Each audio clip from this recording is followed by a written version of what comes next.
First మీరు ఎప్పుడు కూడా కండిషనర్ అప్లై చేయాల్సింది ఎక్కడ అంటే మిడ్ లెంత్ నుంచి ఎండ్స్ వరకు అప్లై చేయాలి. గుర్తుపెట్టుకోండి, మిడ్ లెంత్ నుంచి ఎండ్స్ వరకు కూడా.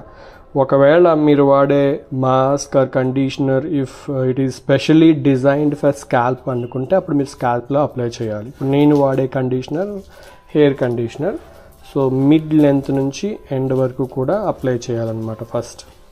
సో మ్యాక్సిమం మీ చేతిలో ఉన్న ప్రోడక్ట్ అంతా కూడా ఇక్కడే అవ్వాలి.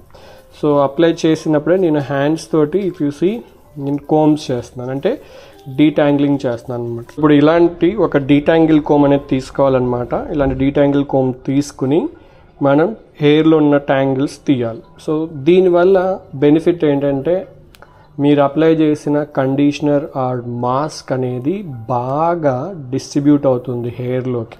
ఓకే, అండ్ ఎనీహౌ మీరు జనరల్గా కండిషనర్ ఆర్ మాస్క్ అప్లై చేసిన తర్వాత you will keep some time కదా, ఆ సమ్ టైంలో మీరు ఇలా చేస్తే మీరు అప్లై చేసిన దానికి బెనిఫిట్ అనేది ఉంటుందన్నమాట నీట్గా.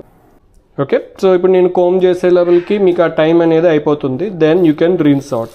కండిషనర్ రిన్స్ అవుట్ చేసే ముందు జనరల్గా అన్ని కంపెనీస్ అంటే బ్రాండెడ్ లోరియల్ ప్రొఫెషనల్ లేకపోతే వెల్లా వీళ్ళందరూ రికమెండ్ చేసేది ఏంటంటే నార్మల్ టెంపరేచర్ వాటర్ తోటి రిన్స్ అవుట్ చేయడం మంచిది.